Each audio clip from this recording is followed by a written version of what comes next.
morning, good afternoon, and good evening to all the viewers and listeners here. Welcome to the North Tech webinar series hosted by Accubits. For centuries, mankind has been using Polaris, the North Star, to navigate and explore the world. Inspired by this, the idea behind our webinars are to essentially discuss technologies, innovations, and basically explore its impact on navigating us to a better world and a brighter future. My name is Rahul Joy. I'm a senior client partner and blockchain solutions SME at Accubits Technologies, and I'll be your host and moderator for today. This webinar series is an initiative of Accubits, a leading business transformation and engineering services firm focused on emerging technologies like artificial intelligence and blockchain tech. In today's episode, I am joined by thought leaders in their respective domains to discuss Metaverse and decode the various Metaverse business models that you may have come across all across the internet. So let's first get started by learning a bit more about our panelists. First off, we have Zachary Friedman. Zach, he's the co-founder and COO of GDA Capital. He's a disruptive entrepreneur with a strong passion for fintech and blockchain tech. His company focuses on digital asset creation and institutional investors all over the world. Zach and his team have recently been at the forefront of many of the developments in the crypto and blockchain space. He's also the COO of Secure Digital Markets, a leading global digital asset brokerage, and holds advisory positions at several notable emerging technology companies. Welcome to the session, Zach. Thank you very much for the introduction, Rahul. Nice to be here. Thank you. All right, so next up, we have Ashok Ranadev. He's the Director of Professional Services at Casper Labs. Casper Labs is a team of builders, entrepreneurs, academics, and leaders who believe strongly in the potential of a blockchain-enabled world. And they have built Casper Public Blockchain that is custom-made for enterprises. Ashok joined Casper Labs about 3 years back when it was still at an early startup. Prior to joining Casper Lab, he spent 12 years at Google in various locations across India, Singapore, and the Bay Area, primarily leading professional services and large complex programs. Before Google, he served with the Indian Navy and retired as a commander after a full commission of 20 years. Welcome to the session, Ashok. Thank you. Glad to be here. Thank you.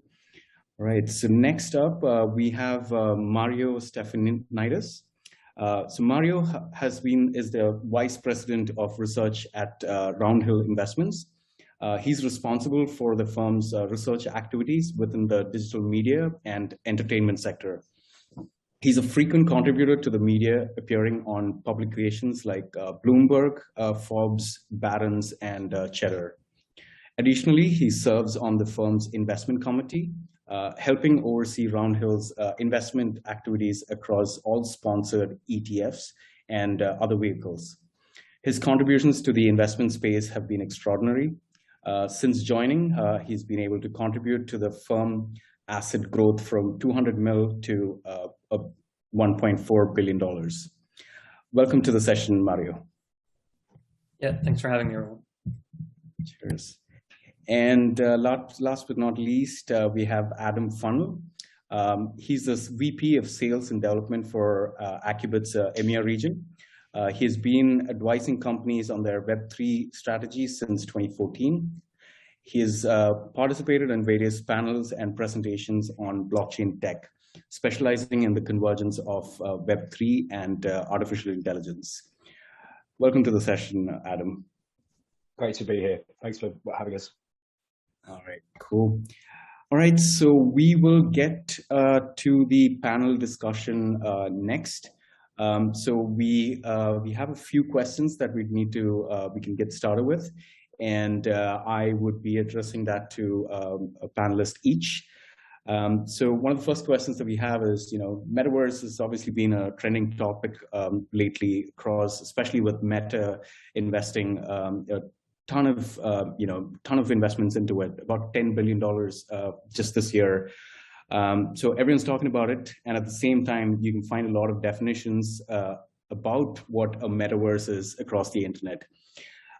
So how would you define metaverse? What is it? What is it not?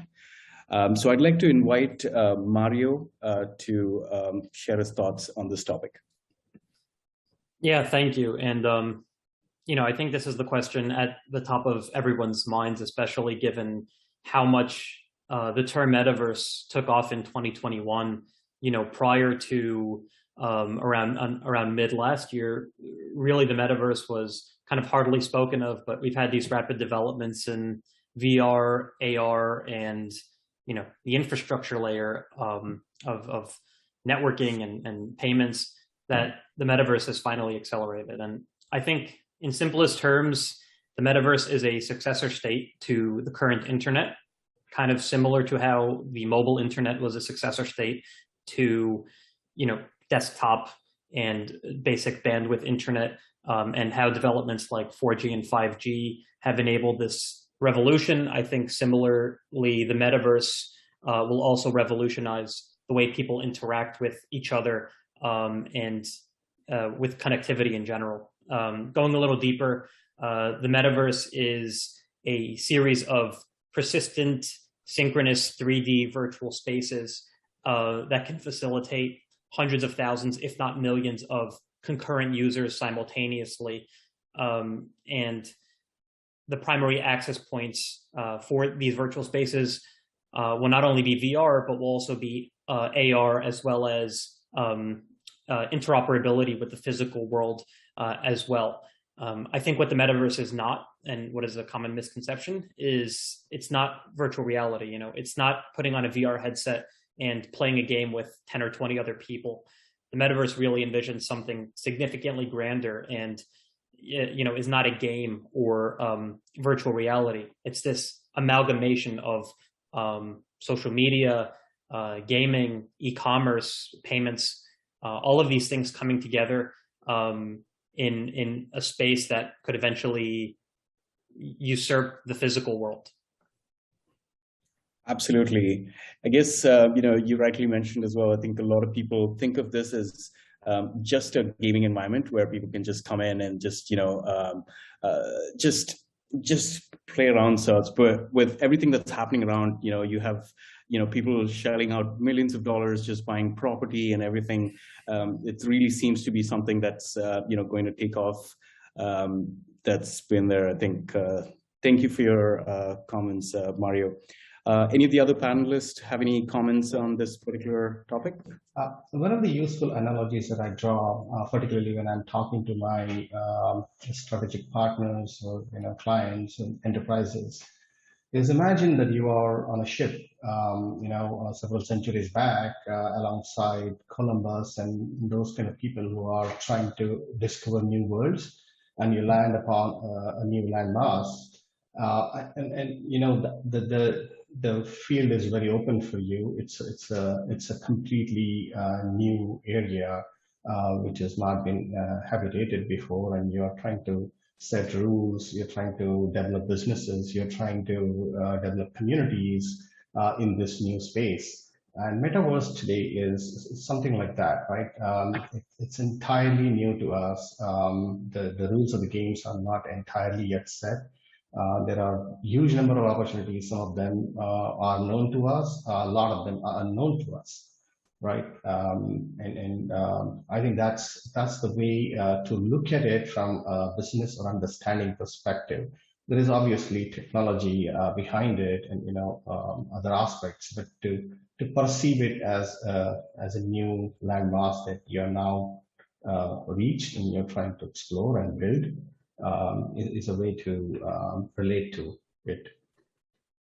I think it's pretty simple for me when I try and explain it. When you think about the metaverse, you can think about it as, Web 2 was, a 2D internet. Web3, we're really looking at a 3D immersive internet, a place where you can interact, walk around, talk, touch, and really feel, obviously within the confines of your computer, or VR and AR, a new world, which is really exciting. And, to Ashok's point, the application possibilities are really just scratching the surface today, and it's extremely exciting to see what's going to come of that, from education to workforce to gaming, and everything in between. Absolutely, yeah. Thanks, Zach and Ashok. So relevant points. Cool. So and I think in the chat for the audience that are listening in, so any questions that you have that you want to ask the panelists, please do drop them in the chat, and we will address that towards the end of the session. All right, so to the next question that we have. So from a technology standpoint, Metaverse does sound quite complex. It's a relatively new concept that's coming in. Everyone's just trying to gather and understand what's what it is, right? So to establish a link between the virtual world and the physical world, we definitely have to rely on technologies like blockchain, NFT. I would imagine technologies, even the likes of what Elon's working with on Neuralink, and similar other tech that's being built. What role do you think, or the importance of these technologies have in shaping up the entire metaverse in its whole form? So I'd like to invite Zach to address his thoughts on this topic. Sure. So I think that obviously, blockchain and NFT technologies in their current form are of paramount importance, and it's one of the reasons why the metaverse is so exciting.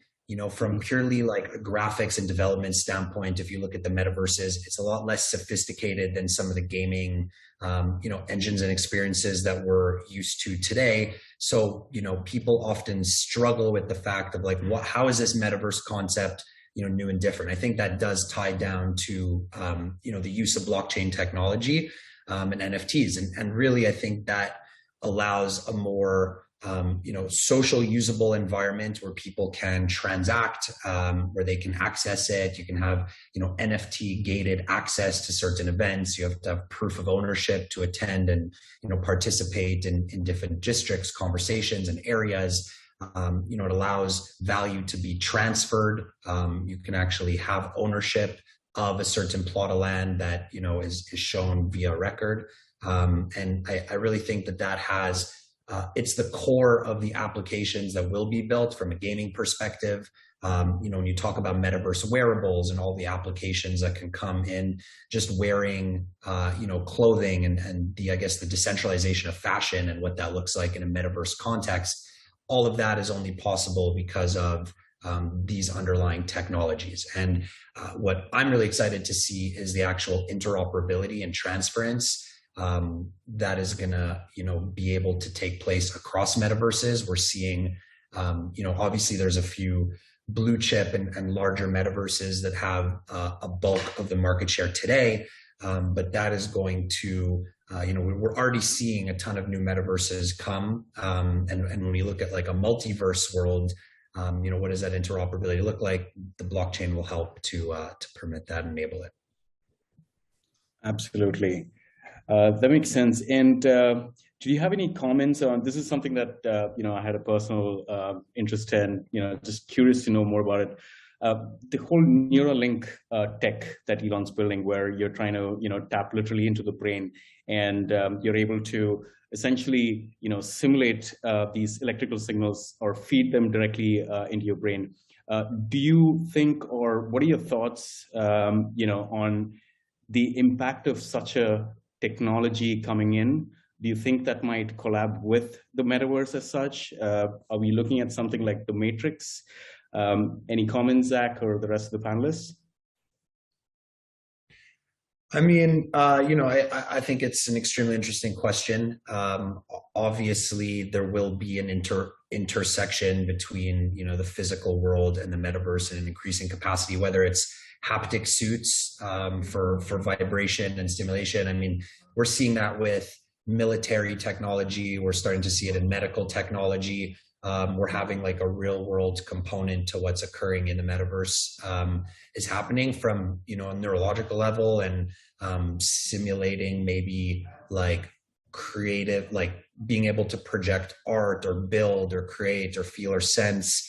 You know, I think that's definitely it's sci-fi applications that, you know, I'm sure they're being worked on actively. Neuralink is working on it actively.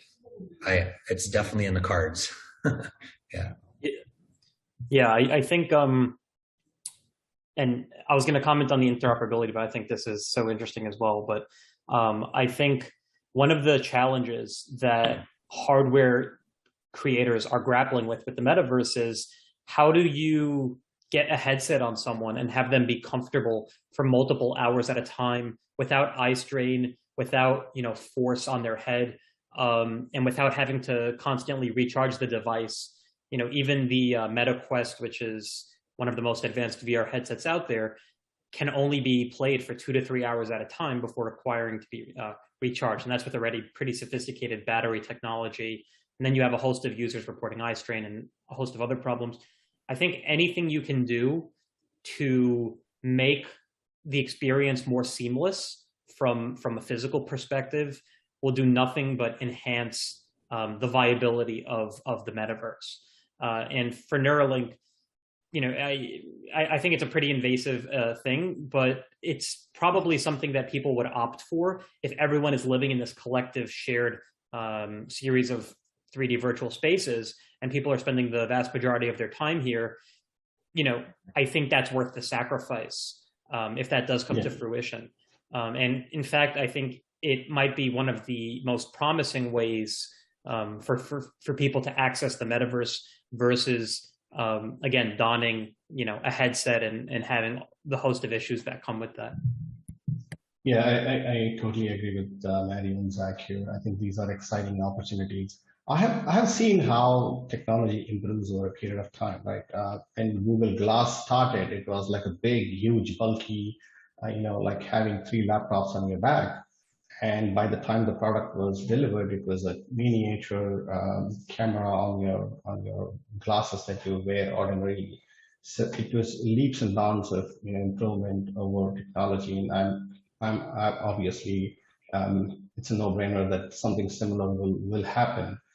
We are at the cutting edge of the technology, always working, you know, at an extremely aggressive pace. And there are innovators in this area who are putting their time, money, and energy into this. I'm sure this will really develop in a very, very fast manner.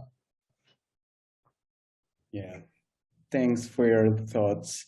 I think another thing that might be, especially because it's invasive, Zach and Mario were mentioning, I think it's about public acceptance as well. On to what level would, you know, the public accept such technologies to you know, build input. I think we've come to similar patterns of, you know, how you know, television came in or mobile phones came in. It was all about, you know, we always used to resist it, but I think we, you know, get ourselves wrapped around it over time. I was going to say, I feel like that the adoption curve is getting increasingly steeper over time. And, you know, the time to adopt new technologies is just, as we're more digitally native and technology native demographics, we're willing to adopt things that make our lives easier, you know, with less resistance. And that's, you know, I am guilty of it in my personal habits and actions. I want new technology. I'm willing to try it if it's going to save me time or energy, for sure. Yeah. I think it's the flattening of access, right? So, you know, my neighbor, we were doing a talk on AI and Web3 recently, and my neighbor said, AI is terrifying. It's Terminator 2, you know, it's Skynet, you know, and actually I could hear her shouting at her Alexa. And so she was embracing AI without really knowing that she was doing it. And so we've become more kind of, you know, as you say, you know, my daughter is a digital native. She's grown up knowing nothing else. But we flatten the technology to a point where my dad, who's in his 70s, can access it just as easily.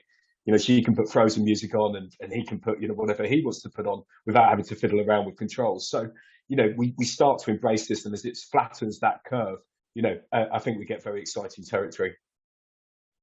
Yeah, I wanted to connect, Rahul, your original question of blockchain and NFT with how the technology advance kind of, you know, is significantly affecting that.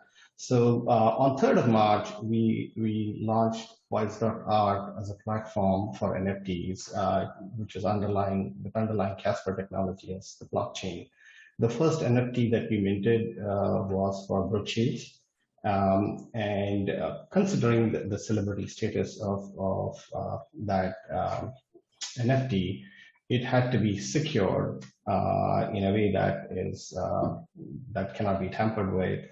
So we leveraged technology where key pairs and digital signatures were generated in a satellite, and those were included in the NFT.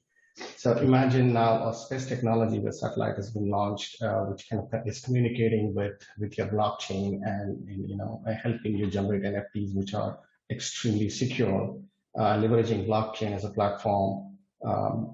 You find the cutting edge technologies find a way to kind of interact and leverage each other. This is just an example. So I wouldn't be surprised to see the neurological sciences and the cutting edge technology there slowly creeping into blockchain and Web 3.0. Yeah, absolutely. I'm sure future is looking really exciting. All right, cool. So we can move on to the next question that we have. So Metaverse obviously is a very promising concept and a technology, and and it's just out there. So it's perhaps a long journey for Metaverse to go mainstream. At this point, what, according to you, are the promising and possible business opportunities that we have with the Metaverse? So Ashok, I'd like to invite you to share your thoughts on this. Well, thank you, Rahul. Happy to. As an organization that has helped build enterprise-grade blockchain, Casper, really this is a core focus area for us. How to get enterprises and businesses on blockchain. I kind of draw my analogy of finding new, discovering new lands, right? And how do the early explorers look at that, and what were their opportunities? I can categorize the business opportunities into 3 broad categories. One is essentially what you have learned in your real world. Now you want to take it to Metaverse, right? And you'll see a lot of businesses already happening, which are very, very similar to what you do in your real world. So you find real estate, right? There's buying, selling, renting of real estate that you see in real world is already happening in metaverses, right? You see art galleries and museums where you can take your NFTs and display them and display your possessions. This is something already happening. You see advertising in metaverse. That is something which is very prevalent in real world, already happening in the metaverses world. And there are others like music. We're working with D-Music, a platform which is going to help create a Web3 experience for music lovers and music creators primarily, and connecting them. So you see a lot of your real world experience and all these cutting edge technology entrepreneurs taking it to the metaverse and implementing those. The second category, in my opinion, is metaverse native, right? Completely new, built from scratch businesses, and we may not even know what those are at this point in time. As we've been discussing, there are huge opportunities. There are new models of new rules and new laws by which the community is going to live and evolve, and that brings in a lot of opportunities may not be even knowing at this point in time. Imagine brick and mortar shops, and now when Web 2.0 came along, there are digitally native shops which never have any real world presence. That was unimaginable a few years back, right? I think something similar is going to happen in the metaverse, where new laws, new abilities to share and own your data, new mechanisms to pay, without middlemen, sharing of resources and shared ownership, right? It's very easy with NFTs and NFTs that can be tokenized, that you can have now shared ownership, which is difficult or unimaginable in the real world in some sense. So there will be a lot of metaverse native businesses that will come up, and they may have already started coming up. I think that's the second category. And third category is the hybrid, right? Where you already have an established business and idea, and now you want to enhance those and leverage the capabilities of metaverse to really help you either address new markets or reach out new audiences, right? And that's one of the key areas where enterprises will be focused, right? Enterprises, big Fortune 500 companies, have a very established business in the real world, and they would definitely like to leverage these to enhance and reach out to the new markets. And I can give examples like digital twins, right? So a lot of brands would like to associate their brand value with digital twins, and how do we make insurance capable insurance claims, because now you have digital twins, there is a proof of your ownership, right? And will the insurance companies leverage that? And there are already thoughts, and we are working with some clients in these areas, right? How do you process your claims? If you're working with patents as NFTs, and usually liberating the very opaque markets, we find logistics and supply chain management leveraging IoT, and I mentioned to you about the space technology where you can sign digitally and communicate with IoT devices. So there are a lot of opportunities here in the logistics world, in marketplaces, in brand recognition, and marketing and advertising, where we can leverage the real world to augment the business, to expand it, and take it to the next level using metaverse. So I kind of think of businesses and opportunities in these three categories. Mm-hmm. Cool. Thanks for sharing that, Ashok. Moving on to the next question that we have. So riding the wave, we see a lot of startups entering the metaverse domain with a ton of innovations and interesting applications being built. I believe that rides on what Ashok was also mentioning right now. So my question is, what's your take on the investment opportunities for metaverse startups? And I'd like to invite Mario to share his thoughts on that. Sure. So I think it's a pretty interesting bifurcated landscape right now. So for example, our Metaverse Index, which we worked on with Matthew Ball, the median market cap in that index is in the $70 to $80 billion range. So pretty large cap. And I think that's reflective of the public landscape of the metaverse. You have these really large players like Meta Platforms, Microsoft, who are all certainly, pivotal players in the metaverse. Just to name a few applications from them, Facebook literally changed their name to Meta. They're solely focusing on their Reality Labs division as a means for growth, and they're hiring tens of thousands of employees across divisions. They're spending $10 billion a year starting this year in investing in the metaverse, primarily for their hardware as well as for their software like Horizon Worlds. And then you have Microsoft, which, through their HoloLens, which is their hardware, and then through Mesh, which is their software, enabling real-time 3D collaboration, similar to what NVIDIA is doing with their Omniverse platform, which is another super large cap, but also pivotal name in the metaverse. Mm-hmm. And while the index does have some smaller names like Matterport, for example, which I think is a really interesting company that does 3D imaging of real-world landscapes for people to explore in VR and AR. A lot of these companies are private. So just for example, one company that I find super interesting right now is Metaverse. It's Metaverse, but with a Y instead of an E.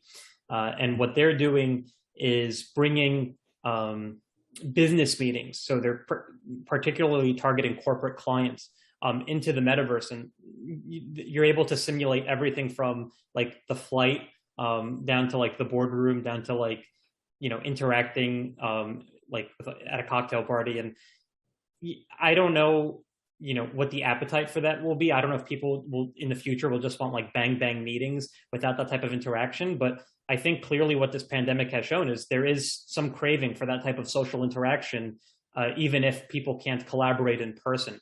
And there's a few startups targeting that, and I think they're all super interesting. Another example is a company called Super Social. My friend Jan is the CEO of this company, and they target levels in Roblox as their business model.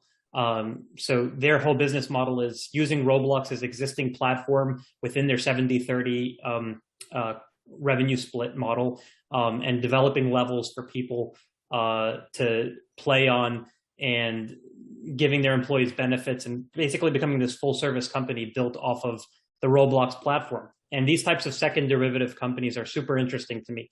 You have Roblox and NVIDIA and Microsoft who have created the tools for the metaverse, the infrastructure. And then you have these kind of second order companies building on it, and they're able to facilitate full business models off of it. I'm sure in the future we'll also see third derivative models of these too.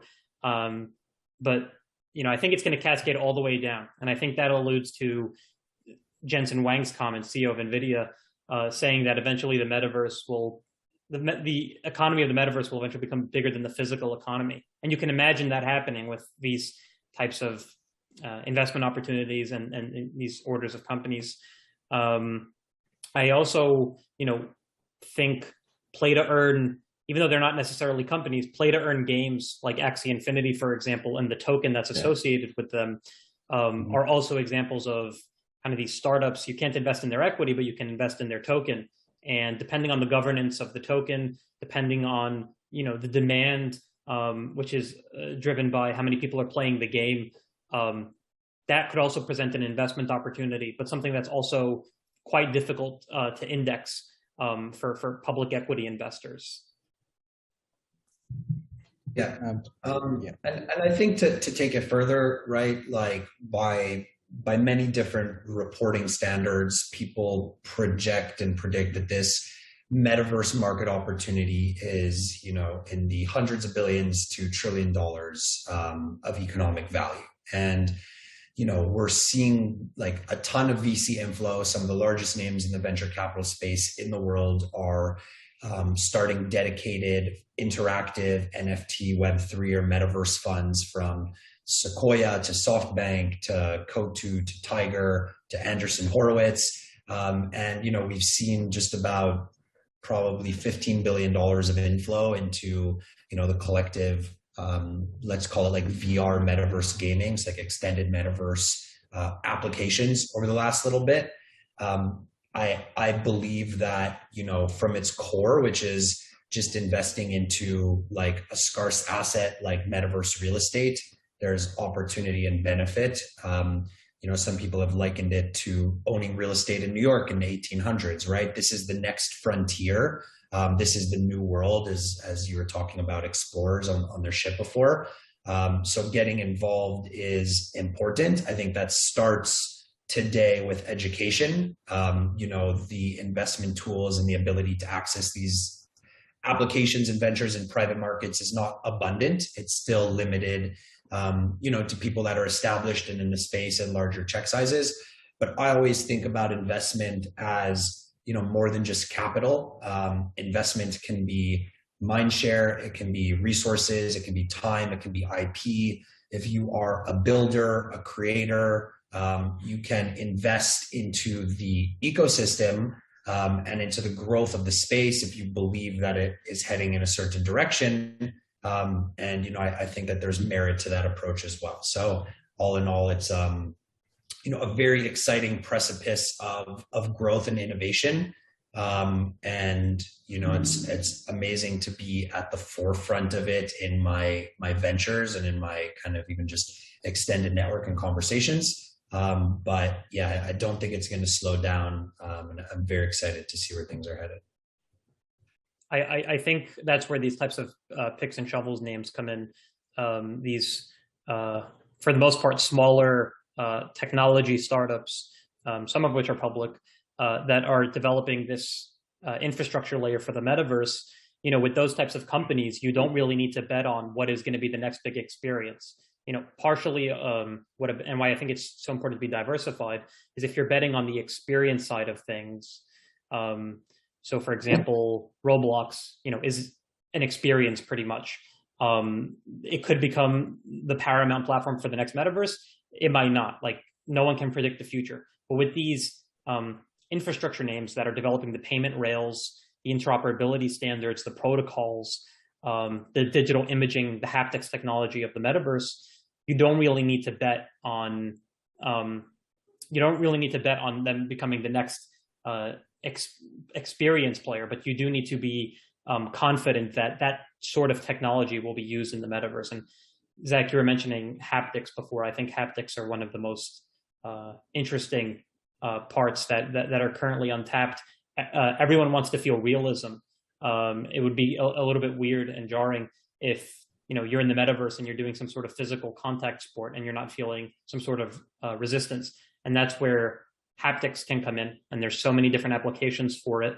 And yeah, that's just one example. If you have a haptics company that is executing well on its mission, has deals with multiple of the top metaverse experience players, it is probably a lucrative investment opportunity.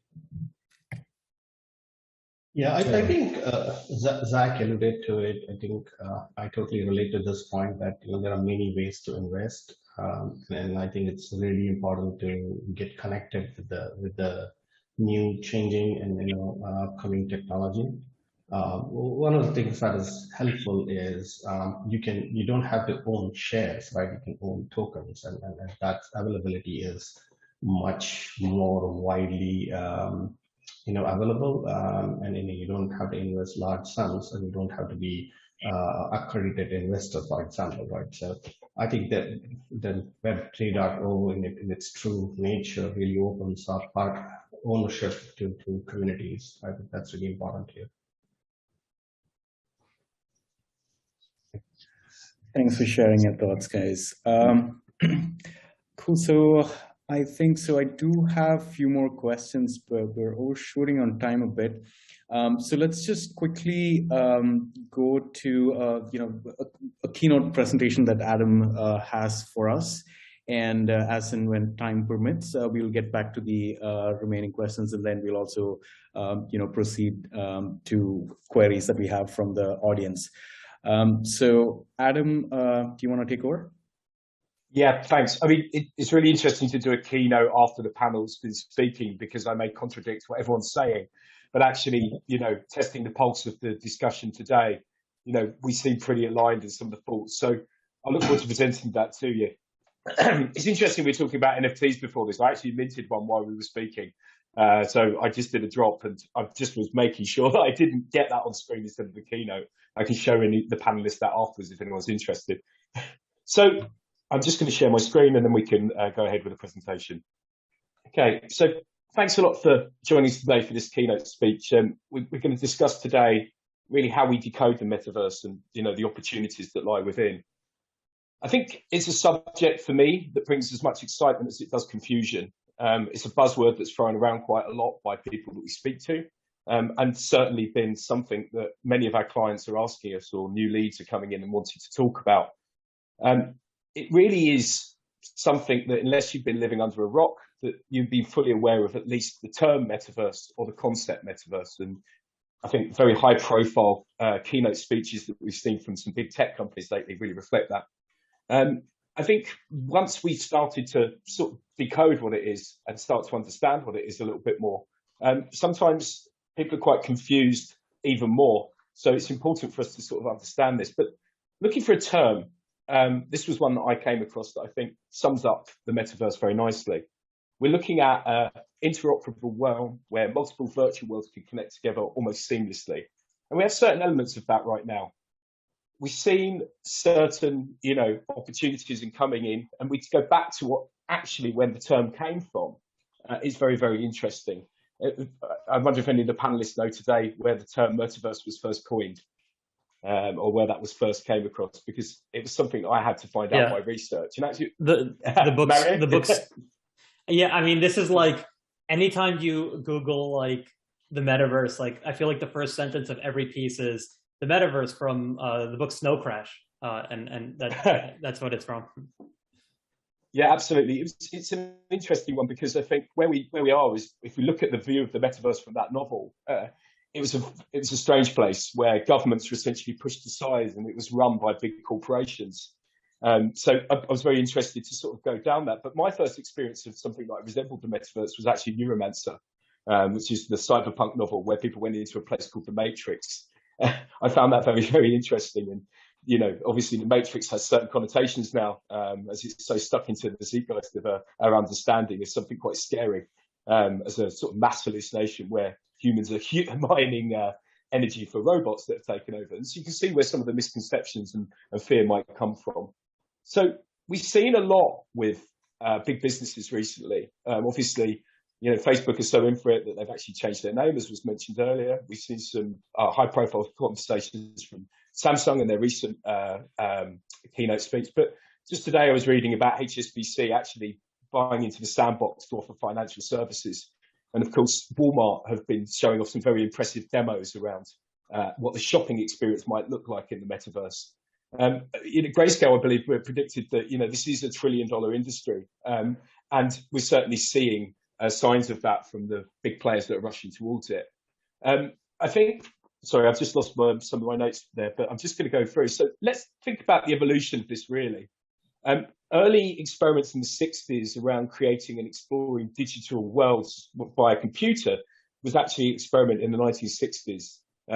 We then moved into the first ever maze walk, which was the first ever known virtual world. And then we move into the novelization, as I say, from the Snowcatcher and William Gibson. But actually, when we think about the internet, this is really where things kicked off. And we started to take into account, you know, in 1991, we start to understand, you know, when this connectivity that really led to areas of the early VR experiences actually just being toys. My first experience of VR was going into the Trocadero Centre in London, putting on a very heavy headset and exploring a virtual world that was very blocky and not great.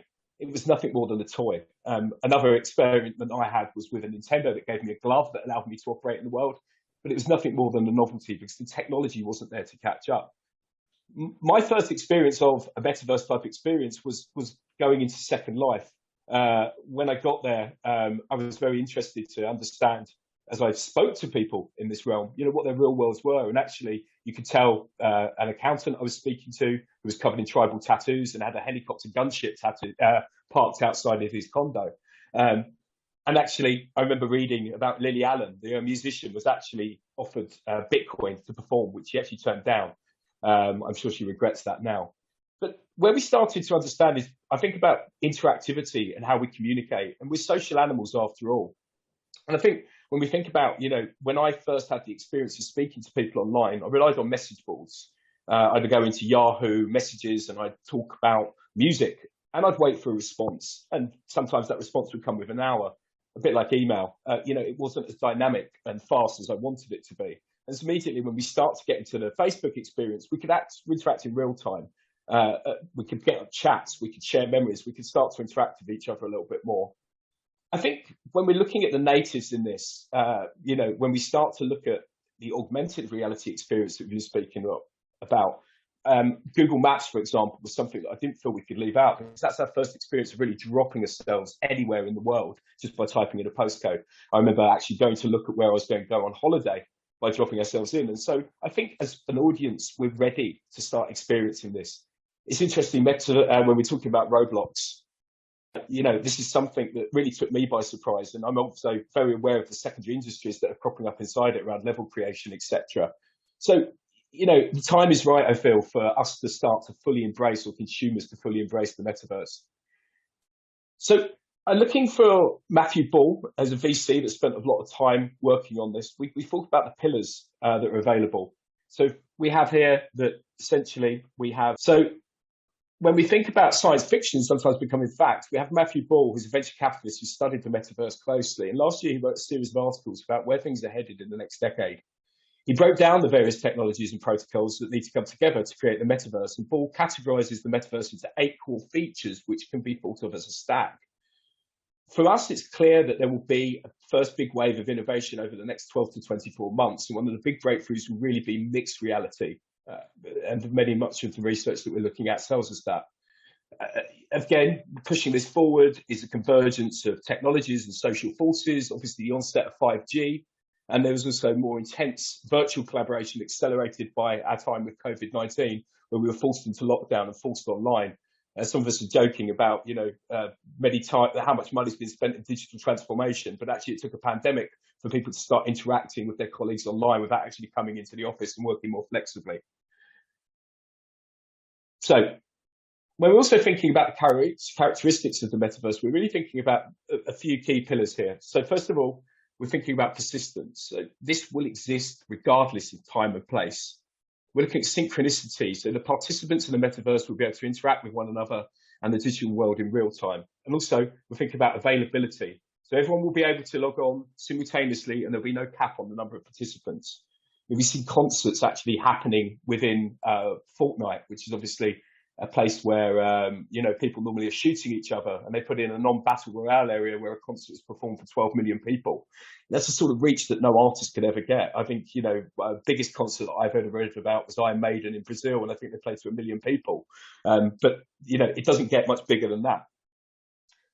As we say, the economy is absolutely vital, and so participants will be able to supply goods and services in exchange of value recognition for others, and that may start off or include the kind of value that video game players already have. So, we're looking at how currencies exist, and we were talking about this the other day about how online economies function like real economies. I was a World of Warcraft player, and in that time I had an economy where it was absolutely infiltrated by miners who were coming in, mining rare tools and putting them up for sale in the marketplace. And of course, our realm's economy crashed. We've also seen, as we know, testing around how people respond to viruses, where there was a virus set off in World of Warcraft and the characters behaved, or the online players behaved in the same way as people would do in a real disaster. But the economy is absolutely vital. And I think, we're used to being able to learn credits. We're able to use inland currencies. We're able to play to earn. And obviously that's a big focus for investment and where we're going at the moment. But interoperability is really a key here. So the metaverse will allow us to participate or participants to be able to use their virtual items across different experiences. So at the moment, we're kind of locked in, right? If we buy costumes in one game or one metaverse, we don't bring it into the other. So when we have the true expression of the metaverse, we'll be able to take those items across with us wherever we go. Say a vehicle you've unlocked somewhere in one game, then can be taken off and taken into another, or indeed a digital twin of your car actually is the one that you can use in the real game. We've been speaking to teams at the moment around NFTs that are making, customizable characters that can then be used across 4 or 5 different gaming applications. And so that's when it gets very, very exciting.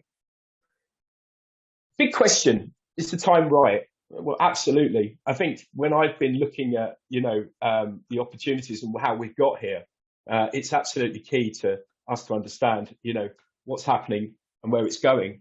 And when we think about how we're getting here and what the biggest curve of adoption will be, when we start to look at this study by Zeitgeist in November 2021, it seems that gamers and content creators are set to benefit the most from the metaverse.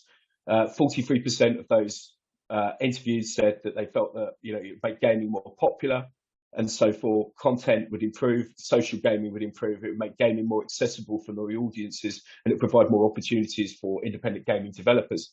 And so the gaming audience, if I think of friends of mine that have children of a certain age, they tell me that they actually go and interact with each other online before they go and interact with each other offline. A child was telling me a few years ago when I was at his house that he was going to meet his friends to ride bikes in GTA.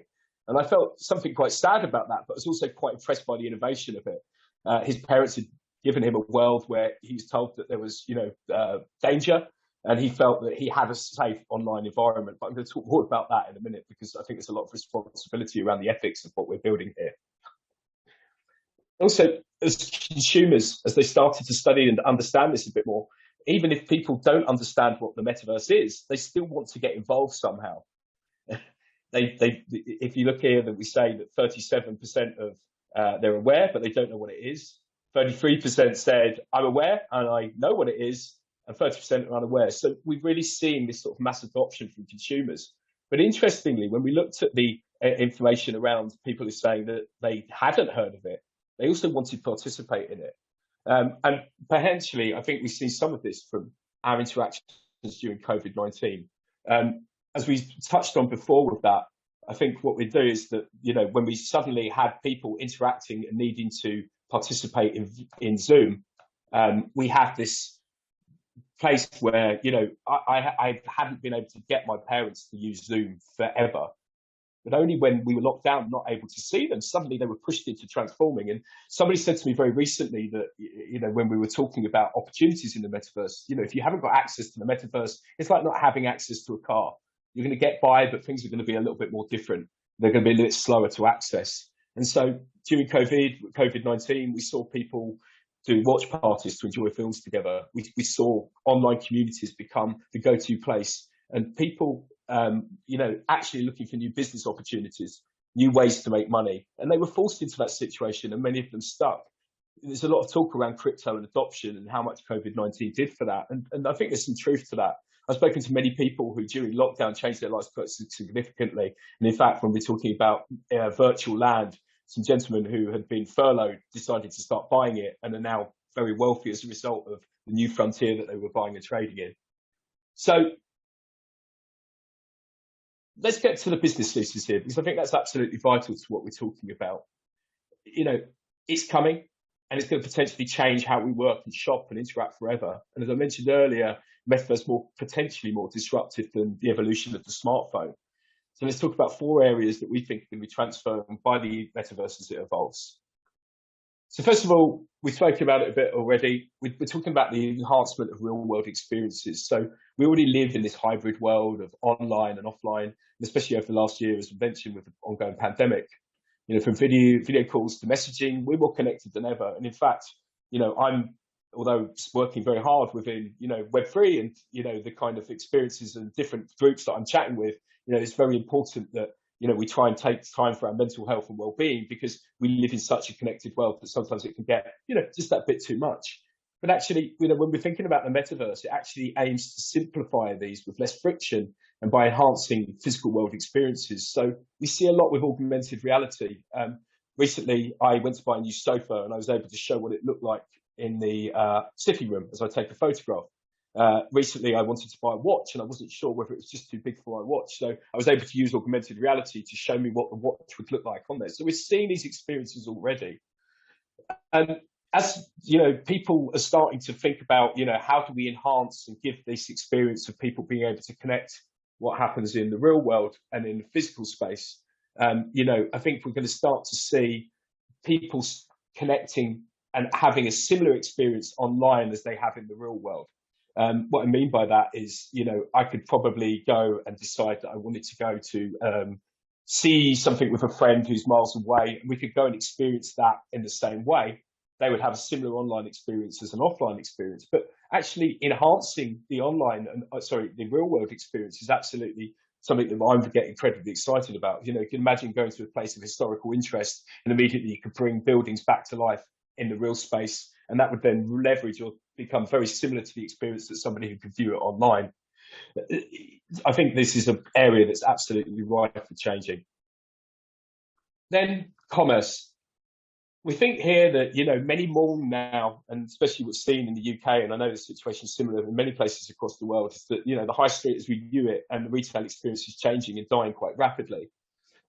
Many people mourn this and would like the convenience of being able to go and visit physical shops. And so, as we've mentioned before, we can online already go and try on glasses or even test new hairstyles using augmented reality. But as we saw recently with Walmart's presentation, although I found it quite dystopian and scary in many ways, as I was spoken to by, the avatar that was guiding through the shopping experience, the metaverse gives us a better chance to be able to change how we interact with products online. I'm absolutely an online shopper through and through, and you know, I do the kind of risk of sending things back if they're not quite right. But actually, we can improve all of this experience by, you know, lowering the amount of returns that happen because people are able to interact with a product that actually looks and feels and gives them the experience that they would get in a physical space. Also, you know, a big area for change, and we're seeing a lot more interest in this area, is, you know, we start to see get to the stage where we can generate AI avatars that reflect body shapes to make sure that clothing fits or is tailored to the perfect requirements, and eventually streamlining the supply chain process, which is obviously key around environmental concerns. So, you know, we see this, the retail being absolutely impacted by, you know, the experience that the metaverse will offer. And obviously this means that brands are having to innovate more and more. I think we've spoken a bit already about this in the entertainment world and how it's changing. You know, we see paid events online more and more. And actually, again, during COVID-19, we saw more people experiencing or wanting to get that kick of live music, but actually not able to attend a concert. The most primitive of it was bands streaming live on YouTube, but the more experienced and the more enhanced experience was stuff that, like I said, you know, we have Travis Scott, who played 12.3 million concurrent users. I mean, it's insane to think of that population of that game interacting with it online. And of course, from brand recognition for Travis Scott and the way that he led, you know, the other opportunities that he has within Web3, it's very interesting to see, you know, the marketing effect of that. You know, it's also as well, you know, as soon as we start to think about, you know, the opportunities for new artists being able to be dropped into people's homes, you know, it's really going to turn the entertainment industry inside out. But actually, the part that most excites me is again, bridging this real world experience with the virtual experience. You know, you can imagine being able to go to a concert with a friend that isn't even in the same country. You know, it could be hundreds of miles away and you're enjoying the experience together and almost as seamlessly together as you would do if you were in the same room. And I think that's where we start to see the real convergence of the physical and virtual worlds. Big one as well, and again, this was touched on by Ashok earlier, is that we're thinking now about, at the moment, we have online verticing, but increasingly we're going to see in-world verticing. I think it's nothing new. Barack Obama was doing it back in 2008, where he bought features of geo-targeting places in swing states. So people were able to see those in the places where he had a chance of making that political swing. Some companies already offer advertising solutions online. I've seen that with Bidstack, and they're helping sort of create this, deliver those in-world acts. And the metaverse captures enough attention and in-world advertising gains and popularity. But as it's, you know, going to start to develop programmatic tools as we see in online advertising at the moment. And so, you know, we're going to see that sort of same verification and validation that we see with online advertising already, but giving an all more immersive experience. I think some important points to say about the metaverse, and you know, when we're talking about this, when we take about the view in 1992 that, you know, big corporations own this, it's important to note that, you know, no one company is going to build the metaverse alone. You know, this is a global partnership with businesses, creators, policymakers, entrepreneurs, and more joining together. And as we have the democratization of the web, the metaverse is absolutely going to be democratized as many different builders and no particular ownership. This also leads us to think about where we go with crypto. So crypto is going to play a massive part in the metaverse. As I said, you know, when we first spoke about Bitcoin, or one of my first experiences with Bitcoin was not only with hearing about Lily Allen being paid to play or offered pay to play within the within Second Life, but actually me buying tools within World of Warcraft or buying the extra gold. I actually used Bitcoin the first time. The reason we used Bitcoin is that the miners could be anywhere in the world, and Bitcoin at that point, although still fairly early, was an easy way of me transacting with them without going via borderless payments. So I was able to give them the capital that they needed. They could see proof of the transaction. As soon as they saw proof of the transaction, they'd send me the sword or whatever that I'd offered to buy from them, or the gold or whatever we decided to swap. So we saw those early uses. But within cryptocurrencies within the metaverse are very interesting. You know, each metaverse at the moment has its own set of coins, and they're used to paying for all sorts of things from, you know, real estate, avatars, you know, clothing. And actually, you know, if we think about some of the tokens, and again, is that border payments aren't suitable. You know, and this is a joined up world, and cryptocurrency and the transition of being able to send cryptocurrencies very easily is actually going to be a real key part of the metaverse economy. But with NFTs as well, this is that proof of ownership. This is proof of your identity. We're already seeing identification NFTs being used to access parts of Discord servers, websites. As we know, with the Bored Apes, you get into the Bored Ape Club where you can graffiti on the toilets. And that's just the beginning. We start to solve maybe issues around, sovereign identity. Who are these people that we're interacting with? Can the NFT be proof of that ownership? And that's a very important consideration as we move online and we don't actually know who we're communicating with. So the NFT becomes that proof of ownership and identity. In the same way that we flex now our PFPs to show which club we belong to, flexing your NFTs to prove who you actually are could become a big part of the sovereign identity issue that we face. Again, we're very used to, this play to earn model, within games and the real world currencies or the currencies that we're earning online being able to transfer. So we're seeing more and more of being able to real, assets that aren't in-game assets via gaming. Play to earn is a massive interest to lots of investors at the moment, and everyone seems to be another buzzword. But having this interoperability of currency between the metaverses is absolutely key. That currency can be used wherever you go, and you're not just in that walled garden of the environment that you're using. Okay, so this leads us to responsibilities. With great power comes great responsibility, as you say. And as we move and we move into this brave new world, the ethics and responsibility can't actually be underestimated in any way. Given the current tensions between big tech and governments around the world, we really are seeing, within regard to what we're seeing, we worry about online harms, and we really need to think about which sort of metaverse that we're going to create and make sure that it's regulated in the correct way to keep users safe. As we move as well, we need to be thinking about, access. We talk about the democratization of the web via Web3, and access to that's vital. So how does somebody with visual impairment interact in the metaverse? AI is going to play a massive role around that. We need to think about how somebody with disabilities is able to experience it in the same way as somebody who doesn't have disabilities. And so when we're leveling off and giving, democratizing the web, we need to think about the democracy of access too. Ethics are a massive issue, I think, because when users interact with their avatars, we have situations where altercation occurs that could actually lead to breaking the law. And if that took place between people in the real world, we'd see it as a criminal activity, and it would come down with what's involved with that in the real world. So imagine, for example, we had a situation where there was a fight or an assault. Are we able to apply those criminal laws of assault and battery into the situation? How can we help the avatar become responsible for their actions? It's really complicated, isn't it? To think about how we can attribute legal persona into an avatar and giving them the rights and duties within a legal system, allowing them to be sued.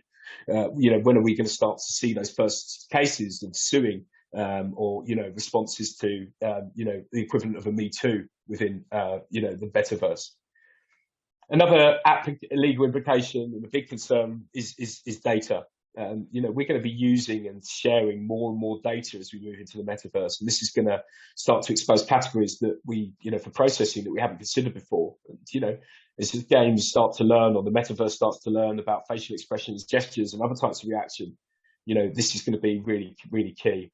And so there's issues around the definitions of IP when we look at ownership, protection, piracy, and patents. A few of the challenges. This is real challenges that we're going to face as we move into this brave new world. As we know, Avatar and AI created IP can come into disputes and challenging their validity. Also, content owners need to understand the boundaries, and this is something that isn't being considered probably by. So, and then we start to think about, metaverse forensics as well. That's going to be a massive part of what we're doing in the future. So, in conclusion, I think we stand at an exciting juncture of technology. We're looking at this as being probably as influential or revolutionary as the access to the smartphone and how that changed. We really are seeing a very, very, very exciting time. And we've certainly, from a sales point of view, the conversations that are happening from new leads, everyone's very excited about this and where they can take and change the verticals that they're working in. So I, for one, am very excited to ride this wave and be a part of hopefully joining ahead of the curve. Thank you. Right. Thanks a lot, Adam. That was quite detailed, and I'm sure all the attendees found some value in that as well. So thank you so much once again for that presentation. Right. Cool. I think we have another about 5-10 minutes. So we can revisit some of the questions that attendees have asked. I think one question is in line with something that we could check with Ashok. So, Philip Coudier had asked, when do you think this technology for device will be available that can give access to Metaverse?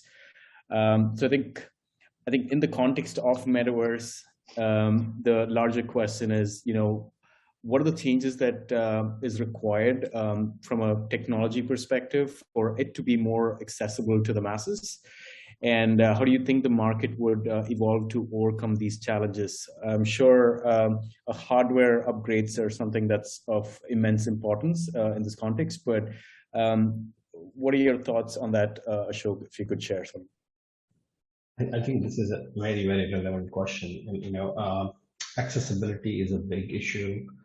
Some of the data points that I came across were current demographics of people who are interacting with Metaverse is like 18 to 35 years and men primarily.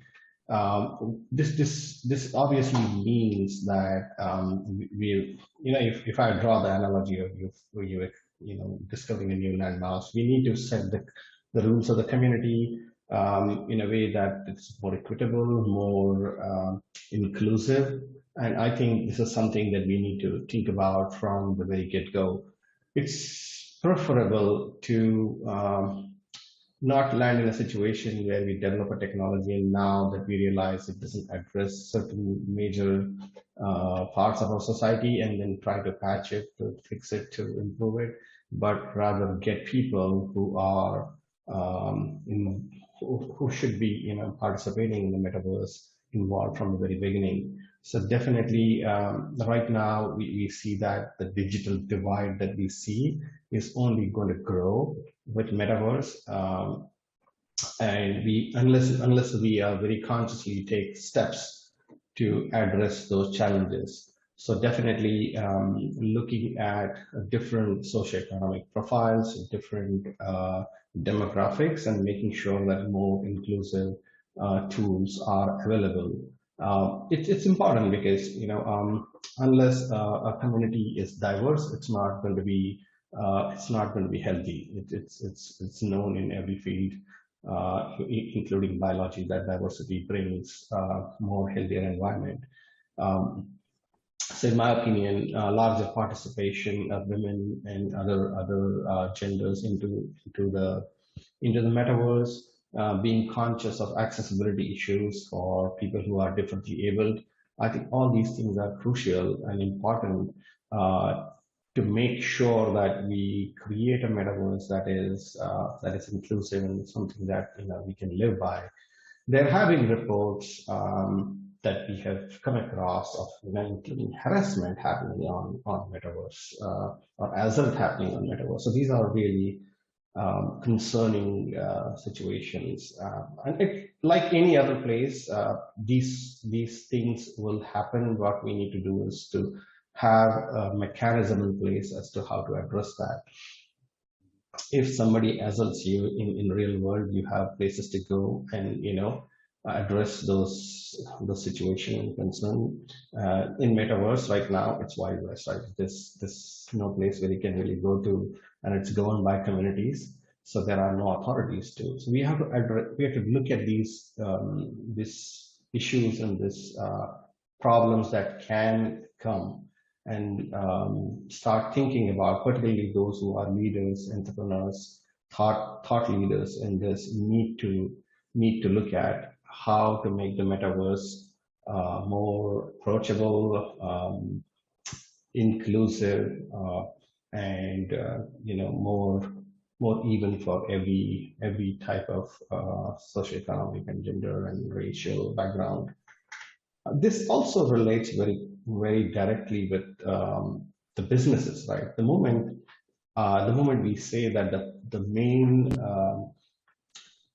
demographics coming to metaverse is 18 to 35 years men, it means that for businesses, a large portion of marketable market is getting excluded, and that's not good for any business, right? If Louis Vuitton wants to advertise bags which are upmarket, then they need women to be there on Metaverse, right? It's important that businesses are conscious about building in Metaverse in a way that these rules are set from the very beginning. Those are my thoughts. Definitely, I don't have a solution here. This is something that I think we could only say that other panelists and similar thought leaders and active technology companies like Accubits and Casper Labs need to keep in mind as they evolve technologies. Absolutely. I mean, yeah, you've raised some really valid concerns as well. A lot is happening in the metaverse, and I think it being a lot of new stuff. I think all of these points need to be, addressed early on, so that when it's out there, accessible to the large masses, I think we'd at least be one step ahead from those entities as well. So that's some valid points that you mentioned. But on that note, Mario or Adam, did you guys have any comments? Yeah, I mean, it's. I think the ethics part is absolutely key here, isn't it? As we're sort of moving into this world, and it's in the same way nobody owns the internet, and we've had massive issues with people being bullied online, and it's become a national pastime, especially in the UK, to sort of look at how people are trolling celebrities, for example. In the metaverse, that's going to turn the cyberbullying up to 11, so to speak, because you can imagine if in a fully immersive experience, what could be a chat room or a message on Instagram that you could diverse and get rid of quite quickly, as the experience becomes more immersive, so can the bad side of it. So governance is absolutely key, and setting those rules in place that we can have a safe experience is absolutely vital to building the kind of metaverse that we want to see. I think we've seen some really poor attempts at reporting online abuse. And so we need to make sure that as we build this sort of better, more inclusive internet experience, then we need to make sure that we're absolutely, as Shot said, creating that safe place and making sure it's governed correctly, because, something the internet doesn't get right very often. And it normally relies on the laws of a local country to come and intervene according to whether they've broken local law or not. So, we govern AI with ethics. I think we need to start thinking about the same thing with the metaverse, from the outset. Yeah, I think that's a great point. And, the internet has, for the longest time, relied on anonymity as kind of a differentiator between, messaging boards and sharing platforms online in the real world. And I think that's a double-edged sword. But I do think that the anonymous and decentralized aspect of the internet, and it's only going to get more decentralized as time goes on and we go into Web3 and the metaverse, is actually a key point. So for example, I remember a few years ago, Google wanted to make changes to YouTube that would require you to use your real name as your username instead of an alias. And there was really big backlash, and they didn't quite understand why, because the thought was if you have to use your real name, it's going to cut down on harassment because you can easily trace the harasser back and get them in real world trouble. Well, it kind of goes both ways, because then if you're not anonymous anymore, you aren't as privy to express yourself as freely. And I think that's one instance that the metaverse can actually be more inclusive than the real world is as you adopt this avatar. And game platforms like Roblox and Fortnite and Minecraft already do this, but it's going to be turned up to 11 in the metaverse. You'll be able to adopt an identity that is completely distinct from your own. And we're seeing this on platforms like Twitch and YouTube. The rise of VTubers, streamers that only rely on a virtual identity rather than attributing them to an actual face and a name, and becoming wildly popular. And then, the people that watch these VTubers are also anonymous, behind their own handles. I think in a lot of ways, the metaverse is actually a champion for inclusivity in that regard. And I think one really important step, to Ashok's point of cost, was lowering the price point of access to the metaverse significantly in the last few years. When Facebook acquired Oculus, I think it was in 2014, the cost for the flagship headset was in the 4 figures. It was like close to $1,000. And then you slowly saw that cost come down to 700, 400. I think now you can, for $250, you can get the base Quest headset. Yeah. That's super affordable. You know, at least in the West, mobile internet, the reason it grew so much is because of how accessible it was and how cheap it is to get your hands on, you know, one of the cheapest like Android smartphones. At $250, it's hard to find a better bargain than that. And sure, you need integration with existing internet and all that, but I think all those problems are going to be solved.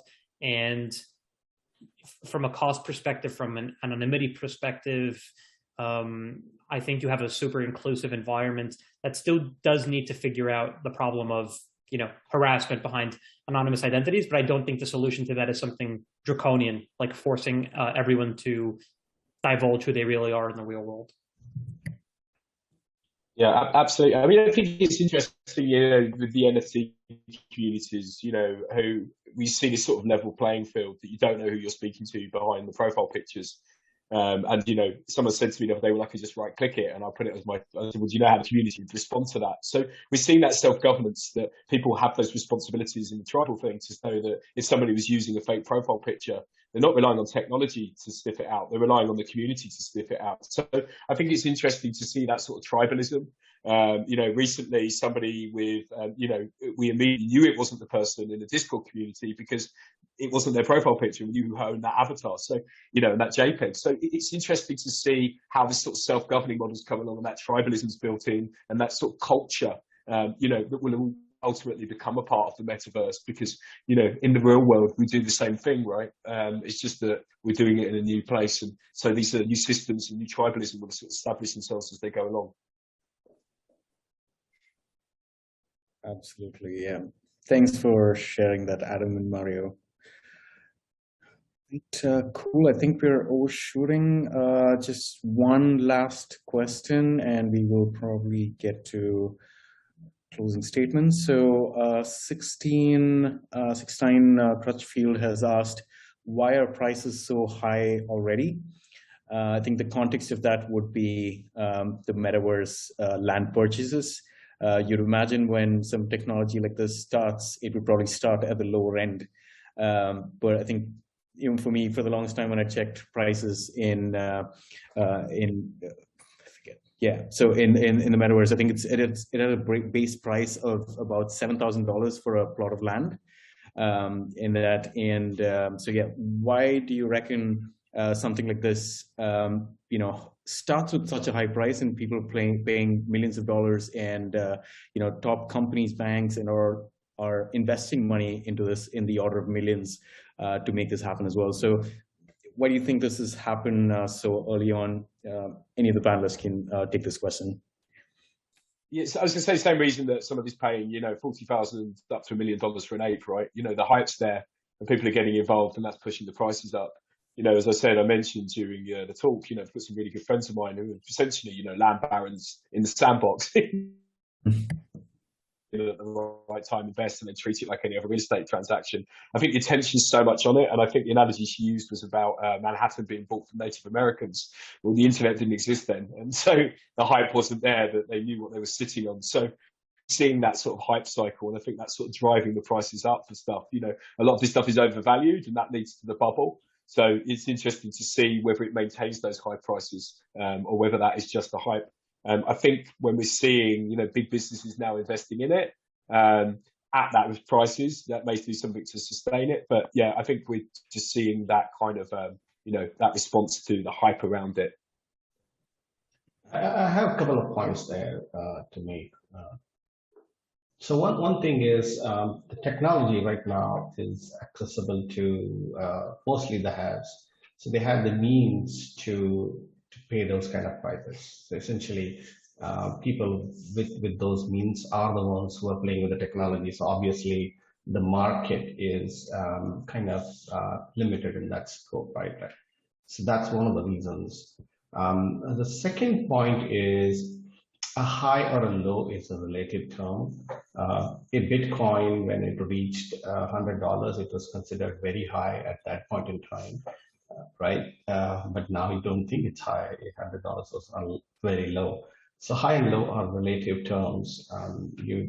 You don't know how the market will evolve, and particularly if enterprises jump on the bandwagon of Metaverse, which seems to be the next cutting edge technology at this point in time, and next opportunity for them, the price is only going to go up because they would like to have their presence, and that means they would like to have the space and the brands out there.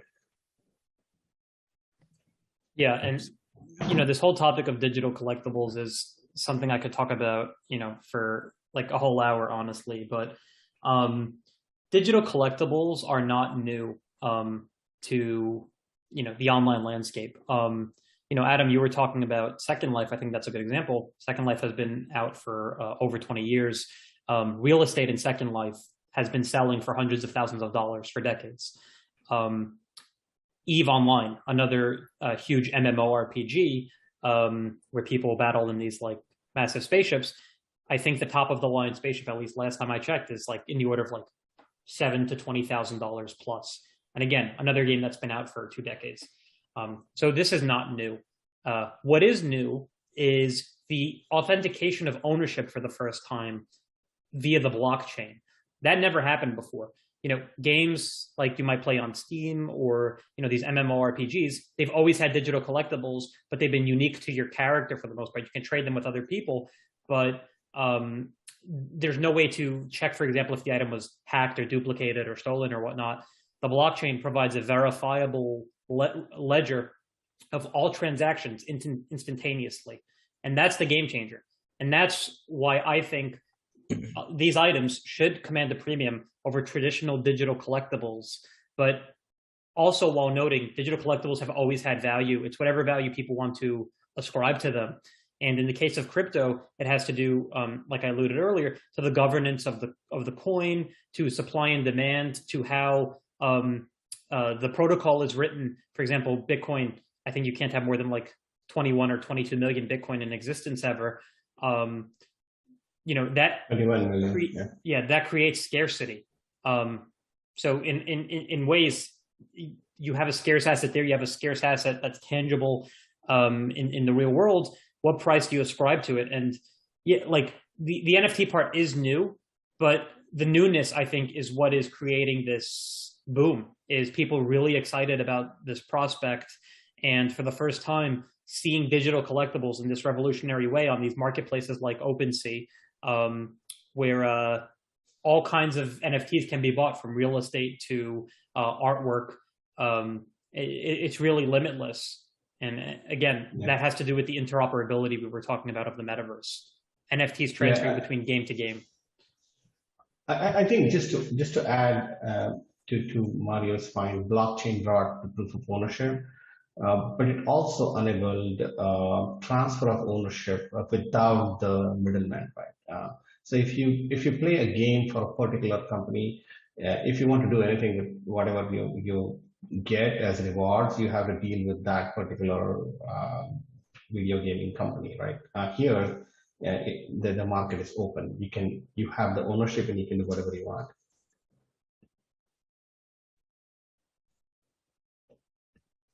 Absolutely, yeah.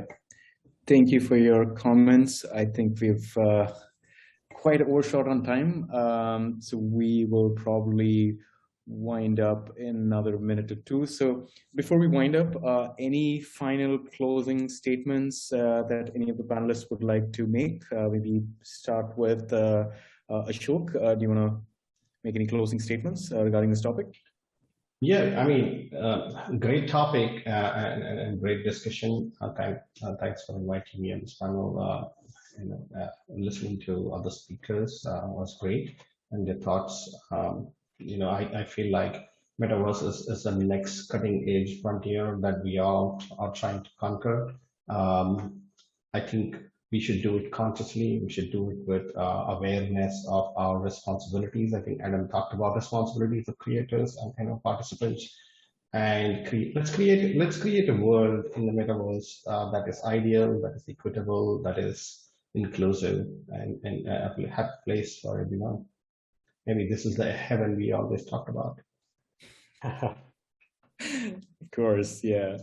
Thank you, Ashok. Adam, do you want to chime in? Yeah, I think I'm a romantic at heart, and any time that falling in love with a technology or a technology revolution, I've always looked at the human side of it. And I think with the romanticism that I feel that we live in an increasingly polarized world. When I first started to understand people that wanted to build decentralized applications, there was a lot of talk around how we could make the world better. And in many ways, I think, cryptocurrencies have done that for the good and the bad actors that we've seen in the space coming and going. But, generally the vision is there to create, a fairer economic system. And then, as we started to build a fairer Web3, that's handed back to the people. And so, we sit at this great time of, romanticism, as I say, as we're talking about what it could be. But, certainly, I think, I'm very impressed when I speak up to these panels and speak to people who, I feel that this new world's in very safe hands, and people are doing it for exactly the right reason. Thank you, Adam. Mario, do you want to comment? Yeah. First, thanks for inviting me. I thought this was a great panel. Adam, Ashok, Zach from earlier, I thought all offered, great, unique insights. One thing I want to take this time to do, and I think one of the most common questions I get, from an investment perspective is, what metaverse stocks can I buy now, right? And the answer is really, the metaverse is still 5 to 10 years plus out, and no one can accurately pin, a time on when we'll see the first proto metaverse, but it's certainly still a ways out. I think sooner rather than later, due to accelerating change and Moore's law and all that. But, when it comes to now, in terms of imagining the metaverse, hundreds of thousands of synchronous concurrent players interacting with no latency over, hundreds and thousands of experiences, using crypto and the blockchain as the payment rails to remove the intermediary, and to eliminate friction and settlement times. All of these are separate components that have to be solved, and you have all of these companies working to solve them, but you don't have one unified solution yet. So Meta, for example, they're doing a great job with the hardware. They're doing a great job with the social network side of things and the connectivity. But on the software side, they drop plans for their operating system. On the payment side, there's no kind of payment rails that are being integrated yet. So they're a great name, but for their own reasons. And Adam, you were talking about, Matt's 7 categories earlier. You can find the name in 2 or 3 categories, but you won't find the name really in all 7. Not yet, at least. So the way to do it from an investing standpoint is to buy a diversified basket of names that you believe in, that will pave the future of the metaverse, and to be quite liberal, I think, in the number of names that you're buying. If you only bet on 2 or 3, and they're all kind of these experiences names, if those experiences don't pan out, you're not riding that metaverse tailwind. But if you invest in a collective of them, a large basket, you can have that beta, that secular tailwind from the metaverse, that propels you into the next 5 or 10 years of your investing, and should hopefully give you outsized returns, especially in this pretty tough investment environment. Absolutely, yeah. Thanks, Mario. Cool. So once again, thank you so much, Ashok, Adam, and Mario. Thank you for joining the session. It was a pleasure chatting with you all on this, and I'm sure all the participants of this webinar found this session useful as well. And thank you for the attendees to joining in as well. Hopefully we'll have another session, maybe Metaverse 2.0 session soon enough, when more advancements come in. All right, so thank you, and have a great day, guys.